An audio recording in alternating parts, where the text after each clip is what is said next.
you humans, and good morning. It's been so long since I've recorded a video, and as you know, there's been a lot going on in my life, including being hit by a car and finishing my junior year of college, all sorts of healing and all sorts of weird other stuff that have prevented me from filming. But hopefully this video will be a catalyst to make me start filming a lot more in the future. So here we go. So since I've been pretty active while healing from the accident and I've been dealing with a ton of school and other stressors, I have been left pretty drained. So one of the most important things in my life has now been learning to do self-care. This is something I've been having to make a very active effort to do and to really take care of my body and mind so that I don't get more injured or more hurt or more stressed out and do any further damage to myself, because at this point that's kind of the last thing I need and would only make the situation so much worse. So self-care has become incredibly important to my physical, emotional, and mental well-being, and it's become something that's been pretty constant in my life in trying to just maintain and improve myself. But self-care is not only important when you're healing or stressed, it's something you should be doing always, because your health is always really important and taking care of yourself is always very important. So if you're not familiar with the term self-care, it's something that's pretty self-explanatory. Something I found on a website from the University of Kentucky that defines self-care as anything that includes any intentional actions you take for your physical, mental, and emotional health. So yeah, like I said, it's pretty self-explanatory. But I don't know, maybe if it's the first time you've heard the term, it's something you should look up and finish watching this video and then make some ideas of your own. One of the things that I've discovered about self-care is that although it's incredibly easy to, for me to comprehend and understand, it's really hard for me to practice and think of ways that I can incorporate it into my own life. So in this video here, I'm going to give you some of my favorite self-care tips and actions. So I've divided self-care into two different things. One, indulgent self-care, and sustainable self-care. These definitions, like sustainable versus indulgent, aren't things I don't think I created. I mean, they're in my head, they make sense, but I might not be the first one that's ever thought of that.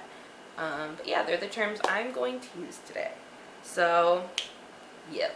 So indulgent self-care is what I see most and think of most when I hear the term self-care.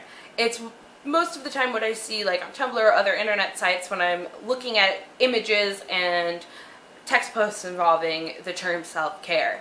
This a lot of times are things that make you feel good instantly. So things that are instant gratification, like a reward for an action, things like that. Some tips I have and some of my favorite things to do as far as those goes are eating a favorite food like a chocolate or something like that. Maybe if you're feeling down, something you really enjoy will be good. Another one I really like to do is just if I'm feeling down, curl up in bed, watch a movie or TV show, and just really have some me time by myself. I'm an introvert, so that makes me feel a lot better. Another thing I like to do is just listen to a song that makes me feel a lot better. Music affects my mood pretty intensely, so listening to something upbeat and happy, something I can dance to, always makes me feel better. So sustainable self-care is something that's going to have a longer effect and something that's going to make you feel good for a longer amount of time and going to have a better benefit on your body or mind. Yeah, that's sustainable. Again, pretty self-explanatory. But some of my favorite things to do include making a healthy meal for myself, something full of vitamins, minerals, good fats, proteins, etc. that really makes your body feel good. You get lots of energy from it. And will keep you full for a long time. Another thing I really like to do is go for a walk and get myself moving. Exercise releases endorphins that make yourself feel better. Also good for you. Exercise always good for your heart, good for your body, good for your muscles, pretty much good all around. Also going for a walk outside gets you exposed to that great vitamin D, which studies have shown helps a lot with your mood. So if you suffer from depression or another mental illness, maybe you're just not feeling so great, go out and get some vitamin D. I know you internet people, stay inside, like me, go do it.